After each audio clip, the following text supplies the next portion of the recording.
Hello, Scorpio, and welcome to Reckoning for the Faithful, your 2025 spring reading from Planet Waves.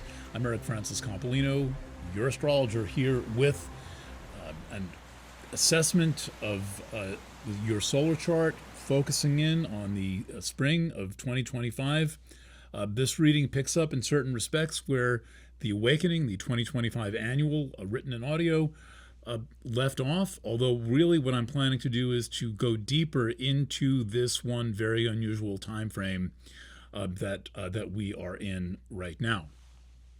And one of the things that makes this time frame unusual is the fact of both Venus and Mercury retrograde. And then in addition, we have sign changes of outer planets happening nearly simultaneously. That would be Saturn and Saturn and Neptune. Then later in the year, Uranus changes signs.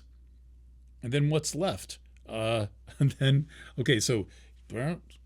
Venus, Mercury, Saturn, Neptune, Uranus, all dancing around, going through many, many sign changes at the same time as two major conjunctions are taking place and a total solar eclipse preceded by a forthcoming total lunar eclipse.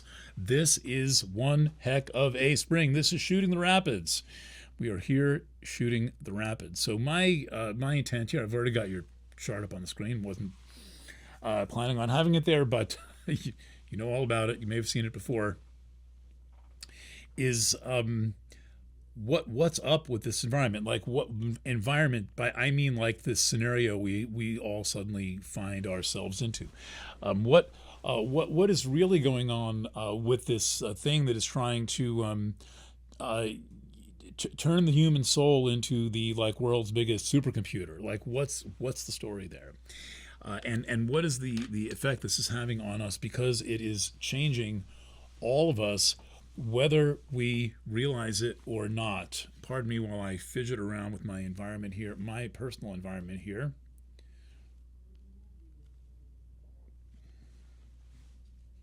One second. It's like suddenly, as it gets dimmer outside, the lights start to seem very bright. And remember, I'm a guy who could just sit and talk into this thing, and I don't need all this video stuff. But here we are. Speaking of the astounding concentration of energies that is coming, which looks a little bit like this.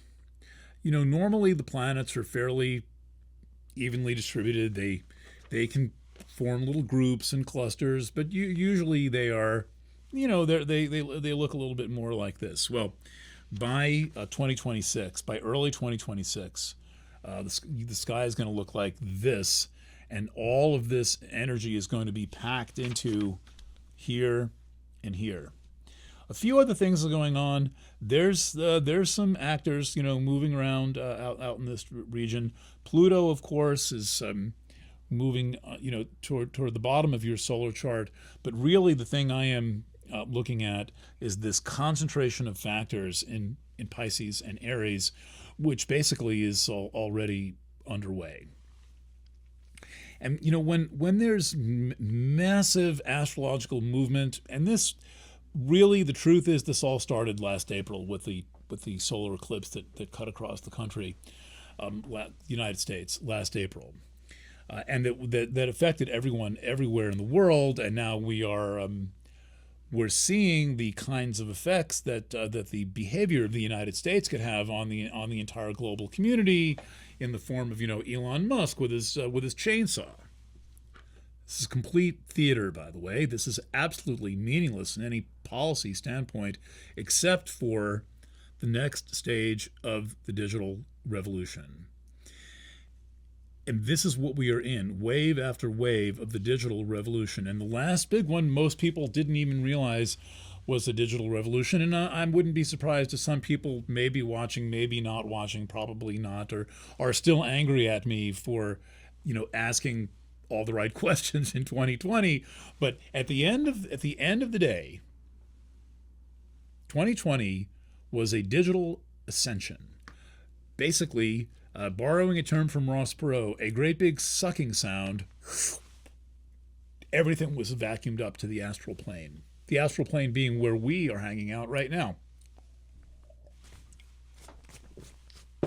It's bad to drink water on video, but I had my lunch came with way too much poke sauce.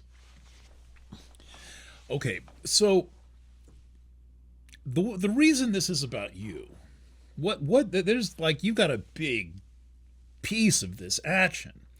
The reason this is about you is because of the placement of Aries in your chart. Your fellow cousin Mars ruled sign.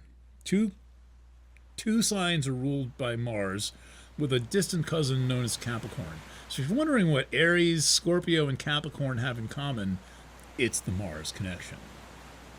But Aries is really big. And I think, in my, I'm kind of a Scorpiologist. I really try to like really understand you Scorpio people who people don't seem to understand. There's people who have no use for astrology except, oh my God, Scorpios freak them out. I think that Scorpio is partly why astrology is so, like, people are like iffy about taboo. So iffy about like they think astrology is kind of taboo, and that's got